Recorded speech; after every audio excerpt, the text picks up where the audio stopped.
I think you are working at a platform which is very interesting because it forms a bedrock of communication for the tech folks and the builders. It's a very good question, right? And Mm. it's a question that we take very seriously at Atlassian, right? How is Atlassian itself imagining at such a place in the AI era? It is also not to say that we want to have AI everywhere. Most of the platforms like an eye candy just to please their clients. When it comes to your context, the stakes are much higher. We can bring all of that in a single pane of glass today. A lot of the time PM has to go back and think hard again, hard again.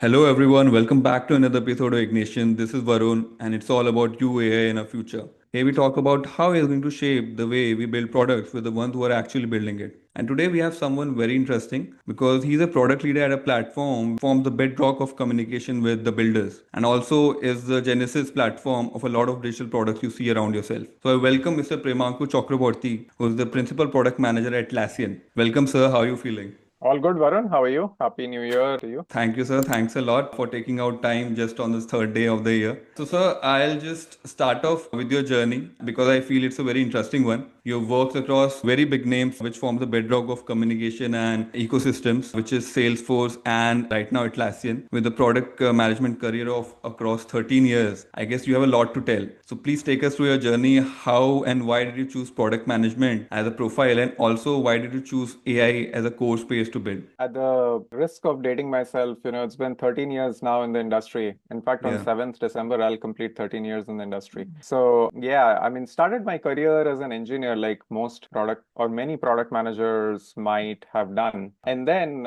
eventually, I was in a little bit of a consulting, role, like you can imagine, as an engineer as well. Hmm. And what happened as a result is I got a chance to talk to customers very soon in my journey, right? While I was speaking Hmm. with other friends from my college who were still, going through some kind of, like a boot camp for, Okay. learning languages, I was put to talking to customers on my day fifth on the project, right? Mm-hmm. And that kind of got me curious and also, showcased that I'm probably good at understanding business and talking Okay. business, etc. I was one of the first few people to be on some very large sales deals very early in my career, year three of my career, right? And some Mm-hmm. of these things paved ways into, getting into product management as well as, told me what I am more interested in, right? Like I Hmm. really love being in the center of what's happening, trying to understand the why behind we are building a certain product, what problem statement are we trying to solve, trying to understand Hmm. the industry, etc. And that naturally led me into opportunities which were more product led, and that's how I got into product management. Right? Hmm. It was not a intentional choice, or I didn't, get into it knowing what product management was. It was very Hmm. accidental. There So, was a if I'm team not that wrong, just like you're saying 13 years of experience, I guess 13 years before product management term in itself was not very well known. So, is it right to say that before it became, hype thing, you were one of the first product managers in the country? Or is it not right I to say mean, that? I wouldn't stretch it that far because I'm Yeah. sure there were a lot of product managers in India before I became a product manager, right? I could tell Hmm. that about some of my managers who I've worked with, right? Who said, when they were product managers, there were probably only, 25, 30 product managers in India. But that was Okay. not the case in my situation. Hmm. However, I would definitely say that it was not a very popular term, right? Right. Like, I mean, of course, I haven't gone to a B school, but if you look at B schools during that time, because I was also preparing Hmm. for one, consulting was still the role of choice for a lot of, True. B schools. But now, if you see, the trend has changed, Hmm. right? A lot True. of the B school graduates want to become product managers. So, yeah. So I just wanted to know, did you get a chance or did you pave your way into the product management yourself? Like, did someone come up to you, hey Premaku, would you like to be in the team? Or is it like you actually showed your interest and made your way? It was a bit of both. So in my Okay. first company, which was a consulting company, I did work, somebody came up to me and said, hey, we're working on this product, so let's come and build it. So it was Hmm. that. But because it was also a consulting company, if you go out to the world, Yeah. there's always a little bit of an understanding of, hey, was it like true product work, not true product work? So I also made a conscious choice at some point to move to Hmm. a product organization. So it was a bit of both, but by the time I was moving, I already had a few years of product learning done, some products shipped, etc. So it was a Hmm. combination of both of those things, right? So while I was doing product work, it wasn't that I didn't have to prepare because what you do versus how you appear in an interview are very, very different. So I guess the question that you're trying to ask is, if you're not in a product role, then how do you transition?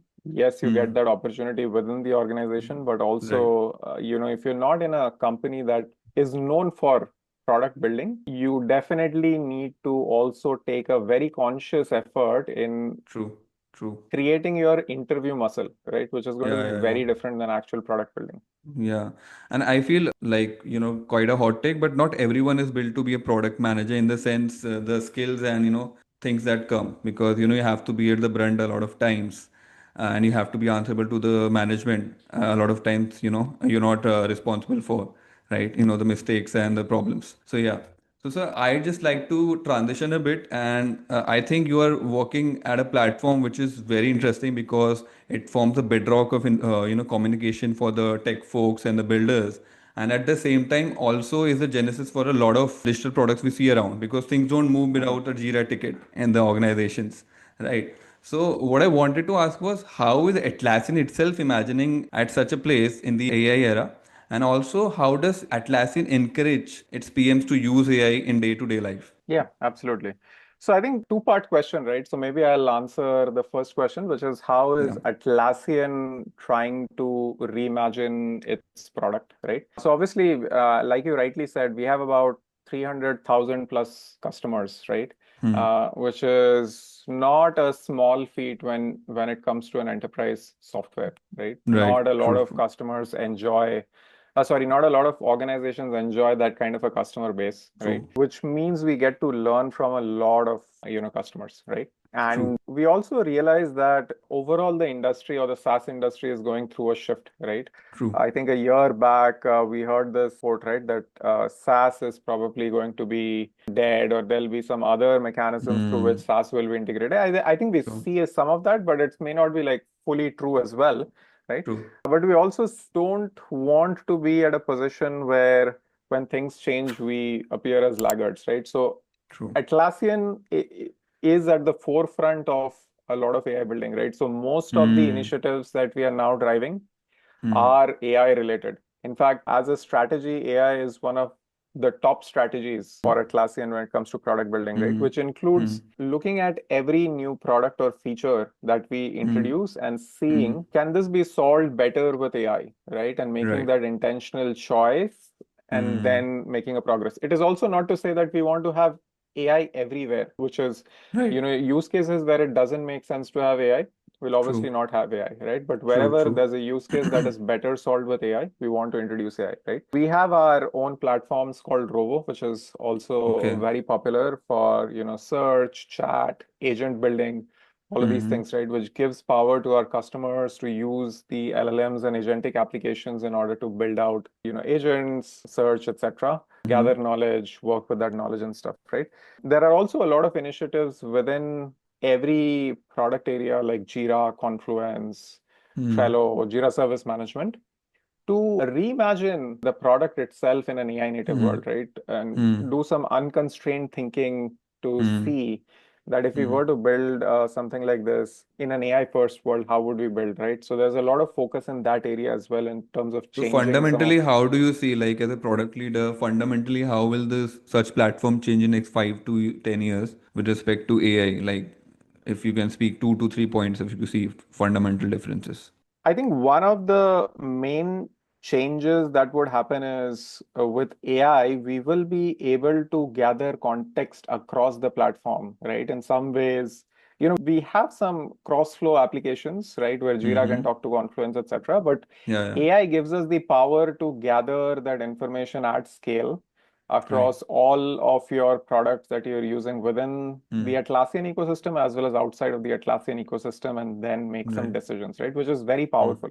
If you think about Atlassian itself, it Mm. is sort of a system of record for a lot of development work, planning work, Mm. product requirements, now when going into support and all of those things, right? So we'll be able to gather all of that data and make it super powerful and present it in the right spots Right.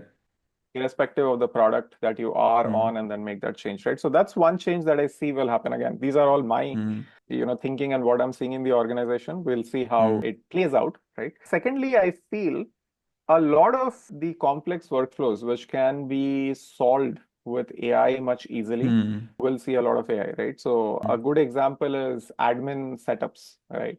Generally, you do have admins today in the platform will go and do a lot of setups on the platform, Mm-hmm. right? Mm-hmm. With AI, we can make it very easy to Mm-hmm. understand the intent of what the admin is trying to do, and then Mm-hmm. simplify a lot of those complex setups much Mm-hmm. quickly, right? So Mm-hmm. ease of use with AI will become another important play, right? And third is we will unlock a lot of new use cases which were not possible in the absence of AI, right? Of course, there Okay. are some very simple examples like creation, summarization, etc., which Gen AI is really, really good at, which we already have on our platform to a large Mm-hmm. degree, right? We have already Mm-hmm. built that product. We already see a lot of Mm-hmm. love and usage Mm-hmm. coming from our Mm-hmm. customers. But I would also see certain other instances where you need more human-like judgment in order to make decisions, right? True. One good True. example is support. So if you think of a non-AI support world, it was very automation-led, right? So you have a certain kind Mm-hmm. of query. There is a branching logic behind, like a Mm-hmm. tree logic, which takes you down a certain tree and then makes a decision and then does something, right? And Mm-hmm. because you have that kind of a logic, you can only go and build a certain number of branches or flows, right? What happens with AI is you can actually, make decisions like an intelligent human to a large degree, right? And can Okay. build workflows which you cannot possibly build with Can you that give a small branching. example in your context? I mean, like in Atlassian's context. Yeah, like say for example, I'll take maybe a customer a support example, right? So let's say for Mm-hmm. example, today, earlier you would say that, hey, I have an issue with this product and this is what's Okay. broken, right? If you've Mm-hmm. built a workflow for that, it will work, right? But if there is some nuance to it which says, okay, I don't have a problem with the product, but here's how, this particular hardware is not working. This is the error that I'm getting, right? Maybe you Mm-hmm. haven't crafted a workflow for that, but if you have some knowledge internally, which let's Mm-hmm. say like an internal knowledge base which says, okay, this kind of an issue arises because of this, you can Mm-hmm. still make it some more additional decision and then revert back to that user, Mm-hmm. or you can gather more context to help a customer service agent behind the scenes in order to solve things, right? So all of those things so one thing that AI is very powerful with is working Mm-hmm. with non-structured data, right? Like Mm-hmm. images, voice, Okay. unstructured data in general. I think all Mm. of those use cases will become much more easier to solve. That's pretty interesting to hear, sir. At the same time, I'd like to connect it with another question. Since we're talking about AI, how AI will reinvent the platform. So in today's era, we see AI is being embedded to most of the platforms like an eye candy, just to please their clients or customers. At the same time, when it comes to your context, the stakes are much high compared to other platforms because I guess you decide the trajectory of a lot of things, how the products are being built, how the things move in the organization between the tech, between the product, between the designers, right? And at the Mhm. same time, how do product leaders like you are deciding what to build? What's the real stuff in this era and what's the fluff? Just an exaggeration. Yes, AI is our number one strategy, but Hmm. is this product or is this capability that we are building, should this be Hmm. built with AI or Hmm. should that not be built with AI, right? So we have our own frameworks. Again, I think it's more of a team level framework, right? Hmm. Where we look at the use case. There are a few different ways of looking at it, right? So very quickly, Hmm. if anything is more rule based, right? Hmm. Hmm. Then we figure out that, does a traditional software or an automation solve this better than using Hmm. AI, right? Hmm. Hmm. Second, I was giving the example of data, right? Is the Right. data very structured and comes in the same format such that Hmm. a regular software application or an automation can solve it versus it is more unstructured? There are different Right. forms in which the data can come in, Hmm. right?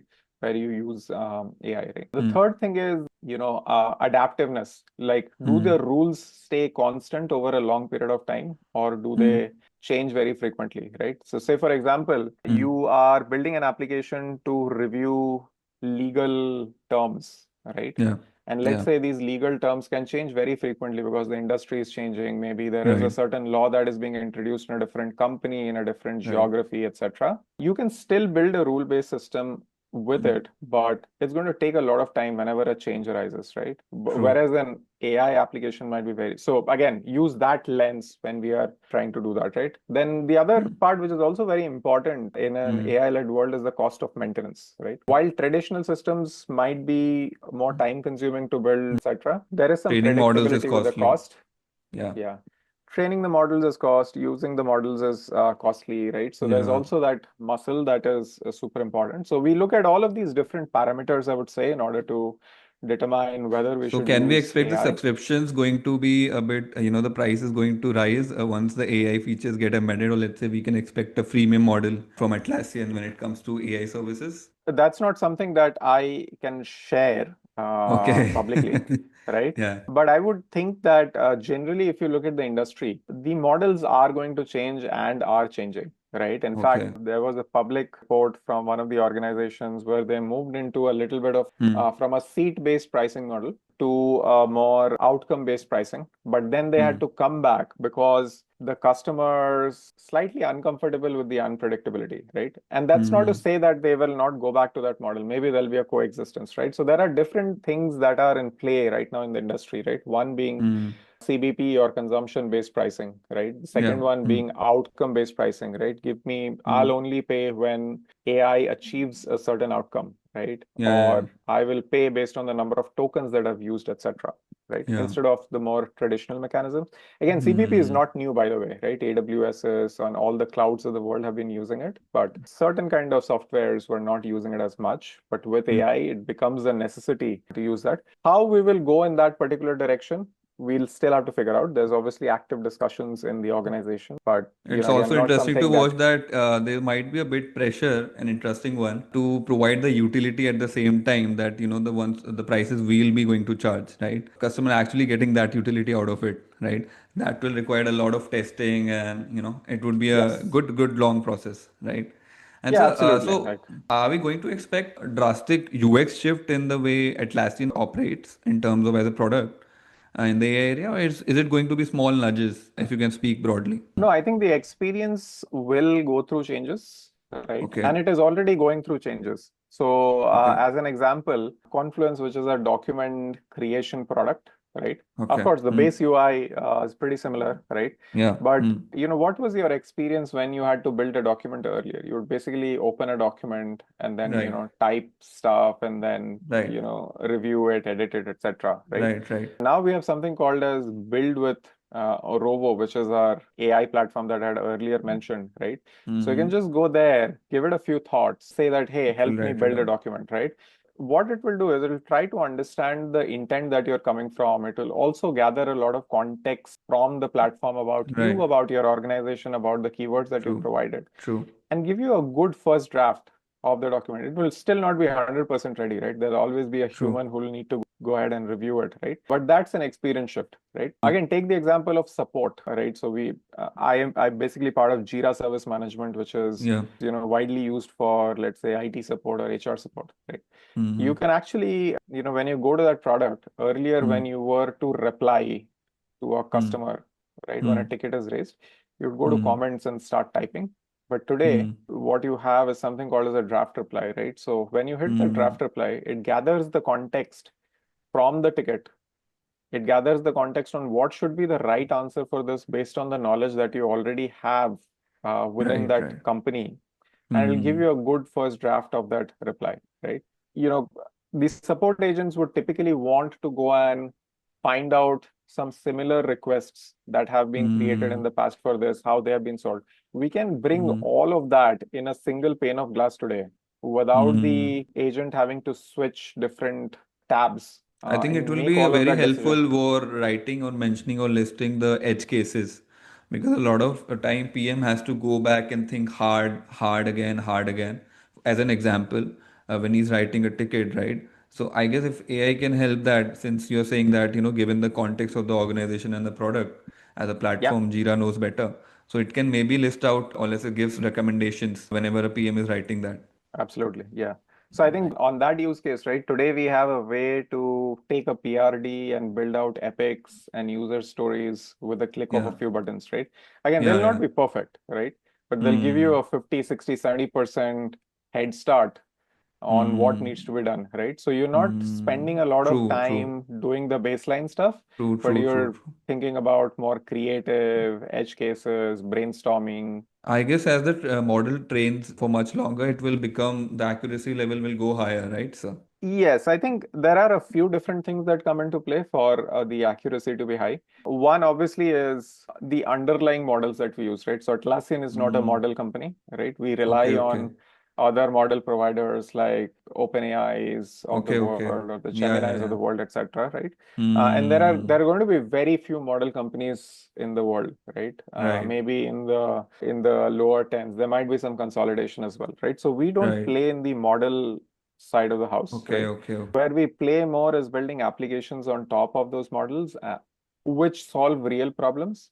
And then what Hmm. Atlassian is really powerful in is the context that we have, right? Now, how do these things become more accurate? Yeah. Obviously, models play a role, but how do I True. supply the right context? How do I search the right context? Hmm. How do I Hmm. prompt my application to use the right things in order to Hmm. make decisions? All of those go through some iterations. So we have also Hmm. seen in our cases, many applications that we have launched start Hmm. with lower accuracy, but over a period of time, as we improve our feedback loops from our customers, as we make our system prompts more stronger, as we give it more context points, it Hmm. gets more and more accurate. But bottom line, I think hallucination would be a problem since Atlassian is relying on such platform where the hallucination thing is sort of a bone of contention, right? So moving on, my question to you was how in the AI era the product strategy is going to change, right?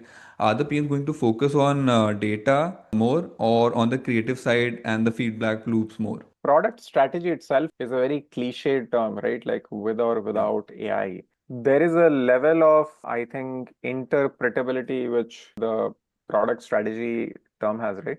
But ultimately, generally when you try to think about product strategy, you're basically looking at what are your company's goals, what are your Hmm. product goals, Hmm. what do your customers want, and then how Hmm. can you make a viable product out of it, right? That's Hmm. generally the product strategy, right? A product Hmm. that A, solves customer problems and then also Hmm. brings a critical business value, right? So from that perspective, I don't think the product strategy per se changes a lot Okay. in an AI first world, right? There are some nuances, so we'll come to that, right? But I think core things within product strategy, which is understanding the industry, understanding the problem of the customer, understanding what should be built in order to solve that, and Hmm. why you as an organization are positioned to solve that problem well at Hmm. the given time. That still remains the core. How do Hmm. you monetize that product? Why do you think that product will be adopted widely within your organization? All of those Okay. things remain the same, right? Now, Hmm. what changes is, like you mentioned, few things, right? Hmm. One is how do you think of now when you're building the product itself, where do you think AI can be brought in to make things much Hmm. easier than what it is possible with traditional software development? That becomes a pillar. Data becomes a Hmm. key pillar, like you said, right? Hmm. The Hmm. availability of data, the quality of data, right? They become Hmm. core problems to solve, right? Because generative AI, specifically, as you can imagine, is reliant on data quite a bit, right? Yeah. The factors of cost, monetization, pricing models, etc., Hmm. become key, right? One, from the True. perspective of does this become viable for your organization? Is this model that works well in the kind of product that you're building? Secondly, Hmm. also from a customer adoption standpoint, right? Are you making True. it very confusing for a customer to understand where are they spending this money? How do the customers control it? How True. do they feel comfortable about it, etc., right? True. How do you think about the problem statement itself being like super deterministic versus non-deterministic, right? Now, there would be Hmm. industries who would not, like you said, right, will not tolerate any kind of hallucination is probably a stronger term, Yeah. but non-determinism, right? So AI Right. by nature is non-deterministic. If two people ask the Hmm. same query to AI, it will give slightly different responses, right? Right. True. So True. now you need to understand that in your problem statement, are you building your product in a way where there is no human overlap at all, which True. means it has to be highly, highly accurate every time, or True. at least like 99 point X percentage of the times, right? True. Does that mean you can use AI here, or it's probably not a use case for AI, True. right? True. So those True. are things that will be in consideration as you think about True. strategy in an True. AI product or an AI True. world. So, sir, we were talking about product strategy. So, as a representative or a product leader of such a big platform, I guess you also have to take care that the adoption part and the integration part, when it comes to embedding AI to the platform, is also smooth. Because otherwise, there have been a lot of cases where the users have outrightly rejected such features. So, I guess how do you take care about that part? So obviously, there are a few angles to this. One Mm, is, like I was mentioning in the strategy, right? You need to figure out, A, you are solving the right customer problem, and you're not solving something which is not a problem for the users today. And then also thinking whether or not AI makes sense to solve this problem, right? So you need to go mm, through that rigorous framework in your product strategy that, hey, is this a problem worth solving? Are there pain points that need to be solved? And secondly, mm, yes, if there are pain points that need to be solved, then mm, is it solved better with AI or not with AI, right? mm, Now, the second part is once you've done that, right, you've already filtered out a lot of, just maybe wishy-washy things that you might have would want to have developed with AI, right? Now, the second mm, stage comes, which is, okay, now that I've done that, and I go and build feature. Now in an AI world, because of the non-determinism, because of the accuracy, a lot of things come into play, right? Where sometimes, mm, we as an organization also learn that, there's mm. probably like some more context that we need to offer, right? Or more True, true. integrations that we need to provide to our customers in order to make this more useful, right? Or Right. they themselves have built certain workflow in a certain way that we are not aware of, right? Yeah. So with AI, I think you iteratively, or any product, but more so with AI, you need to iteratively make sure you are improving that product to make it more accurate. Mm, Sometimes customers needs explainability, which is true. again like not a new term in an AI world, right? To tell them that, hey, AI is taking this action, but here's why it's taking this action, or here's why it's making that recommendation, right? So you Mm, use all of those different mechanisms in mm, order to make the product more trusted mm, by your customers, right? Having said that, mm. like every product, a lot of features will fail, right? And that Yeah. happens with Atlassian True. as well, right? We don't True, get true, true. 100% of our bets right. And But that's sir, true I for guess from non-traditional 13 years of product development. experience, you might be having some first principles or let's say frameworks ready when you sit for having a strategy, right? For our Yes. audiences who are actually looking up to you as a product leader, if you can share two to three. Yeah, absolutely. So I think core strategy, like I said, stays with, hey, what is this problem statement? Have I vetted it enough? Do I understand, that Mm, this is the right problem for my customers to solve? And that comes through several ways, right? You do your mm, research, you look at mm, what industry is doing and is it being well adopted? You sit in support calls or look mm, at support tickets in order to gather that information, right? mm. So you do all of that in order to validate your problem, right? Now, no validation is ever going to be perfect again, right? So True, you'll get to a certain degree and then you go true. build it out, right? Again, Mm, you don't build out the entire thing at once, right? You go the MVP mm, route. So you launch it, you gather quick mm, feedback. Even before mm. launching, you sometimes build prototypes. And today with AI, I think you can build prototypes very, True, very easily, right? true, true, Without true, having to involve a lot true. of people. So you do that, you gather feedback, right? And at every stage, you start building confidence on Mm, whether the problem statement is accurate, whether the way you're mm, implementing it is accurate, are your customers liking it, or do you need to make some quick pivots or add something else in order to make the solution more powerful, right? And then, of mm. course, you continue to launch, gather feedback, and then keep improving it. So, sir, talking about MVP, definitely there's a point where you, as a PM, you also have to upskill, right? You have to learn about how to build MVP and show your idea to developers or the management, and then on the development process will begin. So, sir, upskilling has become an important part for the PMs today because you have to learn about developing MVPs via the AI tools and showing it to the developers or the management about your ideas. So I'd like to connect it with the part where you as a product leader see how Atlassian is hiring PMs in India now. and what they actually stress on when going through the interview process. If you could shed some light for us. So there's a two-part question, and there's one question that I did not answer, I feel like, in your initial questions, right? Which is, Yeah. what is Atlassian doing to encourage PMs internally Yeah. to adopt AI, right? So maybe Mm-hmm. I'll start with that, and then I'll tell you what are we doing on the recruitment side when we are hiring from outside, right? First of all, to begin with internal product managers, there is a huge focus on all the PMs, and this extends to designers, developers, and many other crafts to use AI in order to increase their productivity, and use AI where it makes sense to use AI in their day-to-day work, right? Whether Mm-hmm. you're working on a product which is an AI product, or working on a product which may not have as much AI in the product itself, right?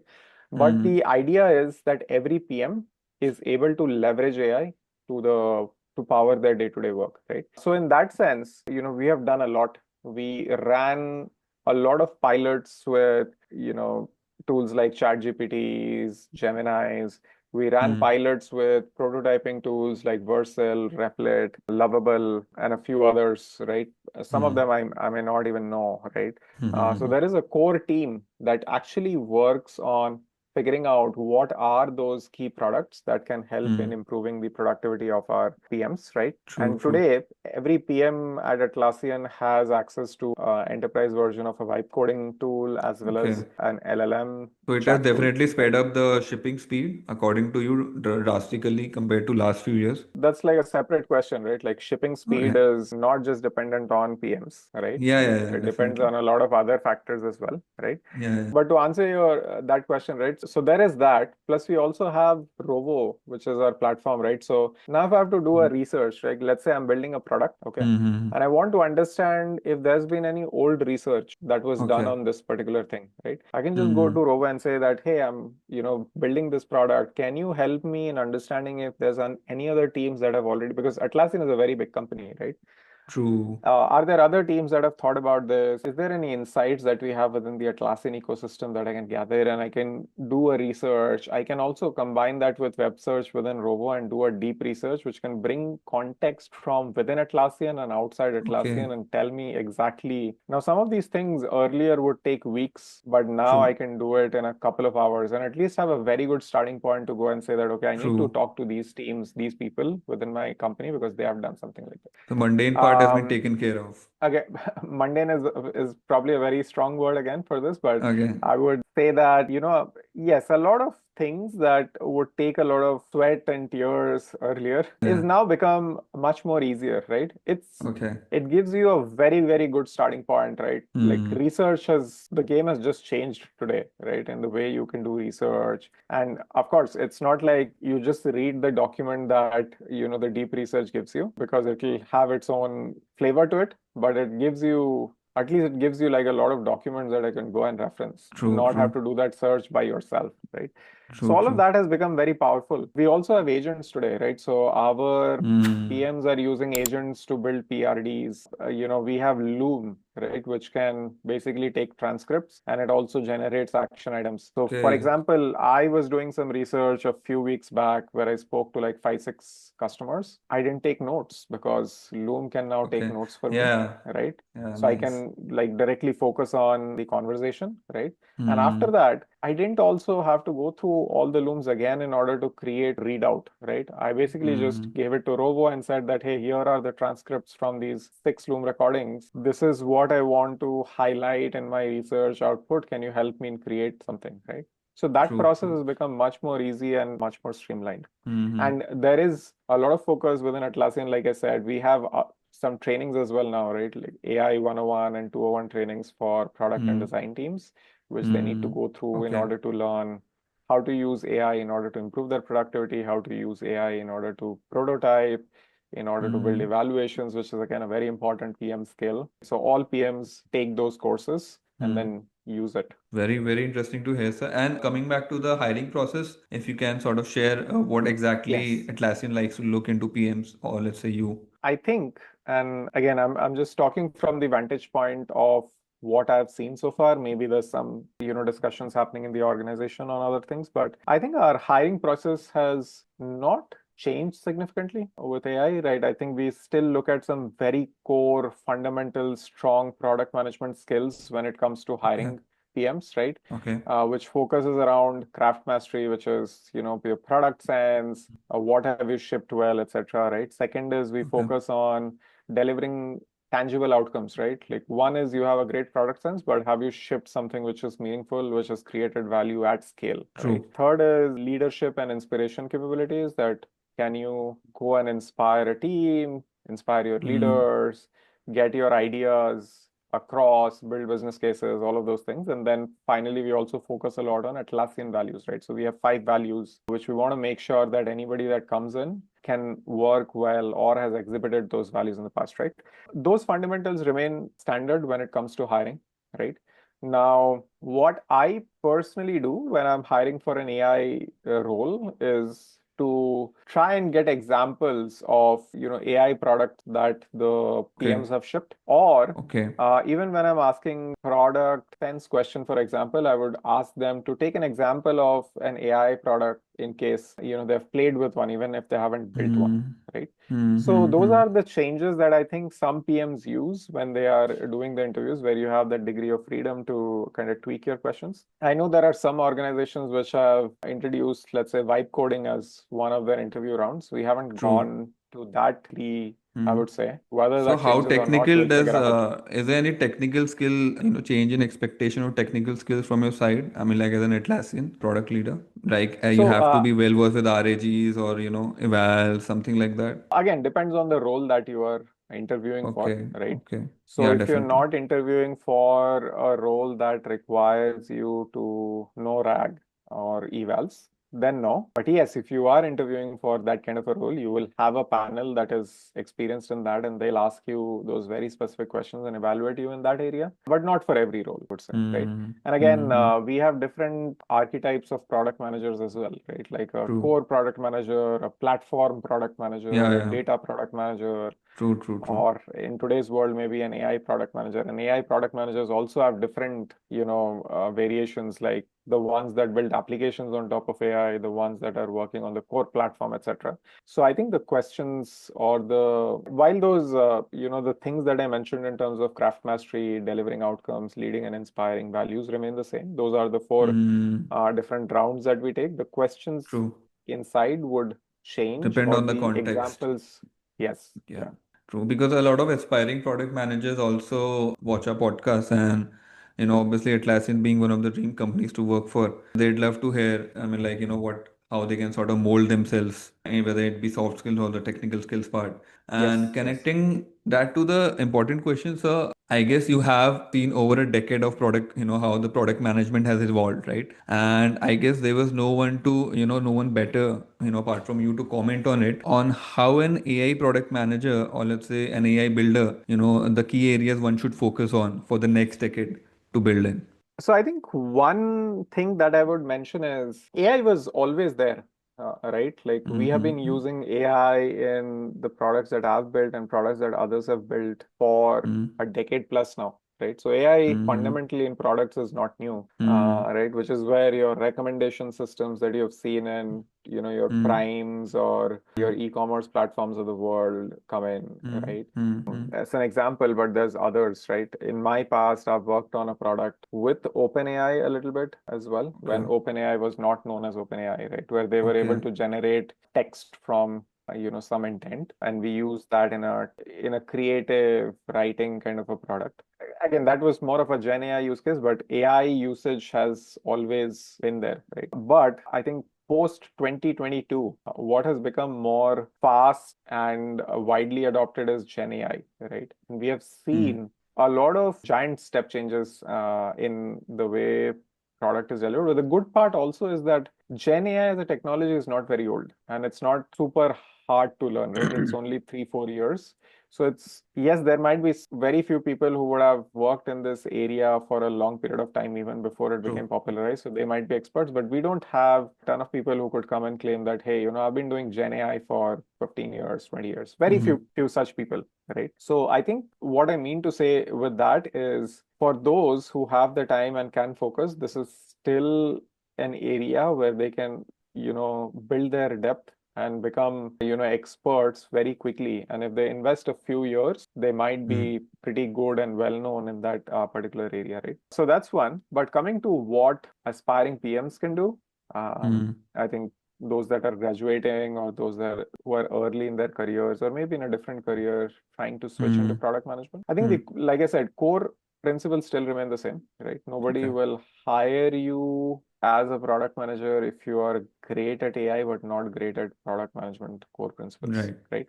Unless, of course, it's a very deep kind of AI product where your product skills can be, it's okay, they are ready to compromise with that, right? But I think those fundamentals remain the same. So we'll urge, PMs to focus on PM craft itself, right? Which is product science, execution skills, analytical skills, strategic thinking, right? Of Mm. course, strategy may not be as much relevant for a very early PM, but on the other things, right? Now, in addition to that, of course, figure out how to use AI in order to do all of this in your real Okay. world, right? Use AI tools that are used by product managers, like start figuring out ways in which you can automate some of your tasks. So play around with some agentic products like, build some workflows with N8Ns or Makes or Zapiers of the world. Okay. Or improve your prompt writing skills so that True. you can repeatedly do something with very high quality, learn how to build Mm. evals, of course, learn how to prototype, right?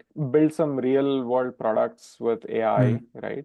Yeah, of course, it's easier said than done, but those are things that PMs should definitely do. And now, in order to become a more full stack kind of PM, right, that can not just Mm. build strategy, but can also build some products or prototypes by themselves, right? Mm. And so, in that context, also being able to understand the system architecture a little bit becomes important, right? Like so being a bit more technical in terms of understanding what is the front end, what's the back end, how do APIs work, how do databases. This was all important, by the way, even earlier, right? But if you want to, build meaningful stuff with AI and learn, it becomes all the more important. And then if I you have think the time, generating like proof you of work is now easier than before, right? yeah, Due to the AI absolutely. tools. Yeah, I mean, I know, again, I haven't seen this in practice, but I know through blogs and stuff that there are some PMs who would go into the interviews and build a prototype of an identified problem. So they would use a lot of Reddit research at scale using Okay. Perplexity or ChatGPT or Gemini to find out some Okay. problems that exist in the product that they're trying to interview Okay. for. That's a very And they great would build insight. and Yeah. they would build a prototype, right? Go into the interview and say that, hey, by the way, can I take about 5 minutes to explain you something that I built in your area, right? That shows your commitment to learning, and you've used now AI, right, in order to very quickly do some research that you can go and share with your hiring manager or interviewer, right? Which, Definitely. yeah, Definitely. That shows a very great work ethic too. I mean, like commitment and great work ethic too that he has thought out of the box, apart from, yeah, throwing some jargons around in the interview, right? yeah, yeah, yeah, True, sir. Well, that's pretty much wraps up my questions for you, sir. And thanks for compassionately answering them in a very compact manner. And I think audience and me both have, great insights to have from this session. And thanks a lot for your time. yeah. Thanks, Varun. Thanks for having me, and yeah.